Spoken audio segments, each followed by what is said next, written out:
Hello' everyone, welcome back to our channel. সকলোকে আমাৰ চেনেলত আকৌ এবাৰ স্বাগতম জনাইছোঁ। দুদিনমান ব্লগ দিব পৰা নাছিলোঁ, মই অকণমান বিজি আছিলোঁ আৰু ভিডিঅ'ছকেইটা ভালকৈ এডিট কৰা হোৱা নাছিলে। আৰু আজি ৰাতিপুৱা সেয়া টেৰেছলৈ আহিছিলে মাহী, অকণমান শাক পাতবোৰ ভাল হৈছেনে চাবৰ কাৰণে। আৰু এইফালে ফুলবোৰো ফুলিছে।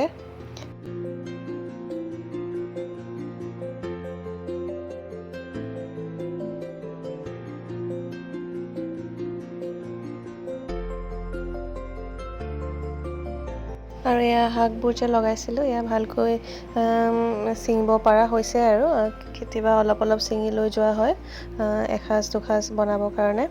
আৰু ফ্ৰেছ যিহেতু ঘৰৰ, ভালো লাগে। লাই শাক, দৰুণ শাক, এনেকৈ মিক্স শাক আছিলে চব।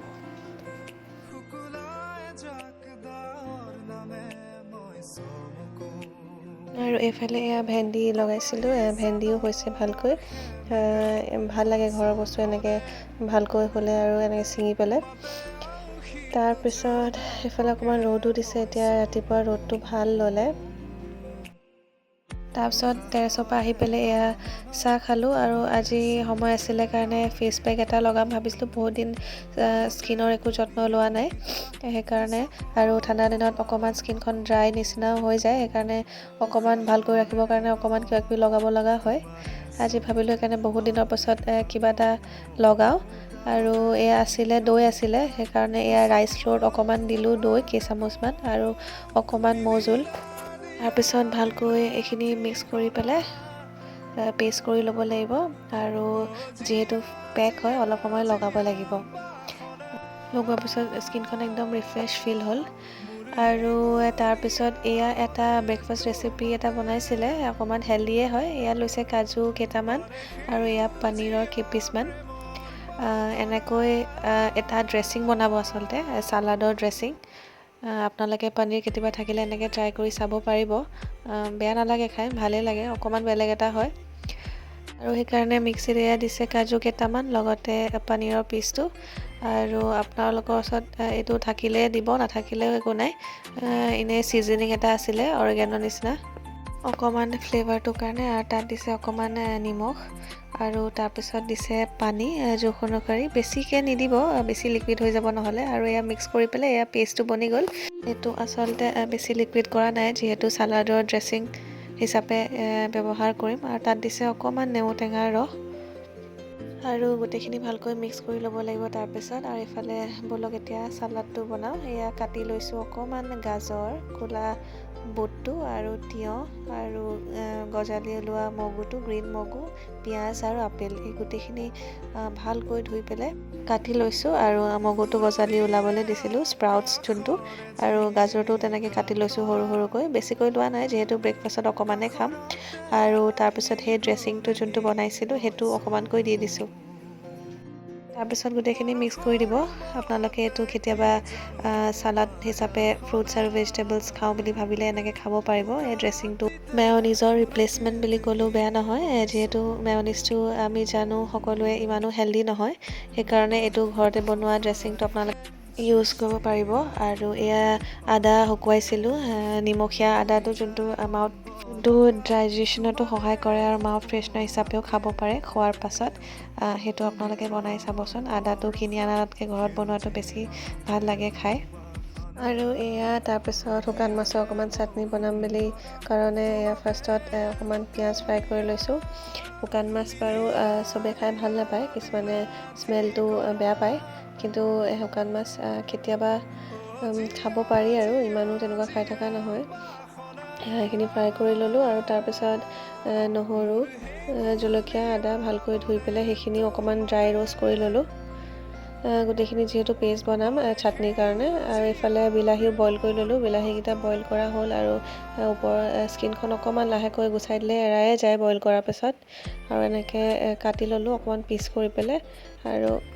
আৰু শুকান মাছৰ এইটো পেকেট এটা আছিলে, আপোনালোকে যিকোনো ল'ব পাৰিব পেকেট, এনেকৈ কিনি অনা দোকানৰ পৰাই। আৰু এয়া চাওকচোন, ইমান মিহি মিহি সৰু সৰু, দেখাত চাফা নিচিনাই লাগিছে, কিন্তু আকৌ ভালকৈ ধুব লাগিব, যিহেতু অলপ লেতেৰা লাগি থাকেই। এনেকৈ পানী লৈ পেলাই অকণমান দেৰি ৰাখি থৈছিলোঁ, আৰু এনেকৈ ভালকৈ মোহাৰি মোহাৰি দিছিলোঁ। তেতিয়া যিখিনি লেতেৰা লাগি থাকিব সেইখিনি গুচি গ'ল আৰু এয়া ভালকৈ তাৰপিছত শুকালে অকণমান দেৰি ৰাখি থৈছোঁ পানীখিনি শুকোৱালৈকে আৰু তাৰপিছত এতিয়া এইখিনি কেৰাহীত অকণমান ভাজি ল'ম তেতিয়া গোন্ধটো অকণমান কমি যায় আৰু অকণমান নিমখো দিছোঁ তাৰপিছত এইখিনি যোনখিনি ড্ৰাই ৰোষ্ট কৰিছিলোঁ সেইখিনি মিক্সিত দি দিলোঁ নহৰু জলকীয়া আৰু আদা আৰু এইফালে পিঁয়াজখিনি যোনখিনি ফ্ৰাই কৰিছিলোঁ সেয়াও দিলোঁ আৰু ধনিয়া অকণমান দি দিছোঁ আপোনালোকে মান ধনিয়াও দিব পাৰে যদি আছে আৰু নিমখ দিছোঁ সোৱাদ অনুসৰি আৰু বইল কৰি লোৱা বিলাহীখিনি স্কিনখন গুচাই সেয়াও দি দিছোঁ ভালকৈ এইখিনি পেষ্ট কৰি ল'লোঁ এতিয়া পেষ্ট হৈ গ'ল ৰেডি আৰু তাৰপিছত আৰু ভাজি লোৱা শুকান মাছখিনিও এনেকৈ মিক্সিত দি দিম পেষ্টটোৰ লগত আৰু এবাৰ পেষ্ট কৰি দিম আৰু তাৰপিছত এই শুকান মাছৰ চাটনি আমাৰ হৈ গ'ল ৰেডি আপোনালোকে বনাই চাবচোন কেতিয়াবা আৰু এইটো হৈছে তাৰপিছত নেক্সট ডে ৰাতিপুৱা জিৰা চফ আজৱাইনৰ পানী খাই ল'লোঁ আৰু যদিও লগ কৰিছোঁ একো তেনেকৈ বিশেষ নাই এইকেইদিন যিহেতু মহাও নাছিলে ঘৰত সেইকাৰণে ঘৰতে আছিলোঁ সেইকাৰণে ঘৰতে ৰেচিপিজ কিছুমান বনাইছিলোঁ সৰু সুৰা আচাৰ কিবা কিবি সেইখিনি আপোনালোকৰ লগত শ্বেয়াৰ কৰিছোঁ আৰু এইফালে তাৰপিছত টেৰেছলৈ আহিছিলে মাহী ৰাতিপুৱা সদায় অহা হয়ে প্ৰায় এইখিনি কিবা কিবি কৰা আছে কাৰণে ওপৰত কিবা কিবি ৰুইছিলে ঠাণ্ডা দিনৰ কাৰণে সেয়া আকৌ শাক অকণমান ছিঙা হ'ল আৰু এইফালে ফুলখিনি ইমান ধুনীয়াকৈ ফুলিছে ঠাণ্ডা দিনত আচলতে ফুলবোৰ ধুনীয়াকৈ ফুলি থাকে আৰু এয়া সৰু সৰু চৰাই আহিছিলে বেৰেণ্ডাত বেলকনিৰ ফালে সেয়াই চাই আছিলোঁ একদম সৰু চৰাইজনী আৰু ওপৰত এয়া কপৌজনী বাঁহ লৈছিলে দেখাইছিলোঁ আগৰ ব্লগটোত আছে ৰাতিপুৱা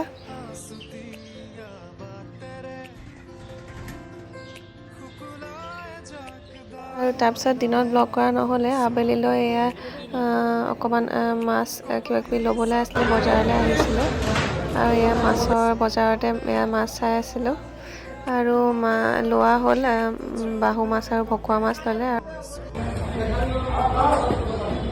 তাৰপিছত এয়া শাক পাচলি অকণমান ল'বলৈ আছিলে সেয়া অহা হ'ল যিহেতু ব্লগ হিচাপে কৰিছোঁ সেইকাৰণে অকণমান ভিডিঅ'জ কৰিছোঁ আৰু আপোনালোকৰ লগতো শ্বেয়াৰ কৰিছোঁ আৰু এইখিনিলৈকে ভিডিঅ'টো চালে যদি লাইক ছাবস্ক্ৰাইব কৰিব নাপাহৰিব আৰু শ্বৰ্টছত এনেকুৱা mouth freshener dry ginger bites আদা শুকান আদা বনোৱা দেখাইছিলোঁ আপোনালোকে কেতিয়াবা ট্ৰাই কৰি চাব পাৰিব বনাই পেলাই আৰু তাৰপিছত এয়া গ্ৰচাৰী বজাৰ কৰা হ'ল আৰু আজি ব্লগটো ইমানেই আছিলে নেক্সট ব্লগত আকৌ লগ পাম তেতিয়ালৈকে ছাবস্ক্ৰাইব কৰি ৰাখিব আৰু বেল আইকনটো ক্লিক কৰি ৰাখিব আজিলৈ আহোঁ বাই